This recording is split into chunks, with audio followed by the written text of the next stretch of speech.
A Glasgow woman has been speaking of her dream to honour her late adoptive brother by building a school in Uganda in his memory. Michaela Foster Marsh has now joined with pupils from her former secondary school to make her vision a reality. The Shan Fu reports it was the tragic death of Michaela's brother Frankie that led her on a remarkable journey, unearthing family secrets on another continent.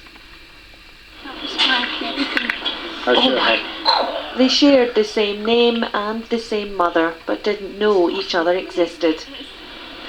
That was your half-brother. It was my brother. This meeting happened 17 years after Michaela's brother died in a house fire. Frankie had been adopted by Michaela's parents when he was 13 months old. She was the same age, and the two were inseparable. In the 60s, when my parents adopted Frankie, it was a very unusual thing for a white family to have a black child in the house. And so we were pushed down Byers Road in a twin pram. When he died, one of the teachers from the primary school wrote to me and said, "I always remember you saying this is my twin." It's just how we grew up. Frankie died when he was 27, but it was only when their parents passed away that Michaela learned that Frankie's birth mother had become pregnant while studying in the UK and had placed him in an orphanage before returning to Uganda. Michaela decided to visit the country, and what followed led to the setting up of a charity in memory of Frankie and his mother. His mother was teaching for many, many years, and it was her whole life, and it was the brother's dream to build a school. And then I appeared in Uganda all these years later. They had no idea that they had this brother here.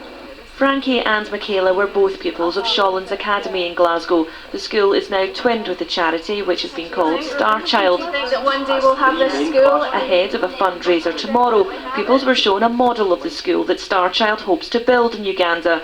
The children have also been involved in making films for Saturday's event. We take stuff for granted, and they just have like a limited supply of like pencils and chalk and stuff to write with. That was really eye-opening. Education is really one of the big ways out for them to get a good job. I think he'll be there with us in spirit tomorrow night. He's not been forgotten. This is a testimony to the fact that Frankie's not been forgotten. And I sing because it's hoped that this dream can be achieved within 5 years, and that pupils from Shawlands will one day be able to visit the classrooms that they've helped to build.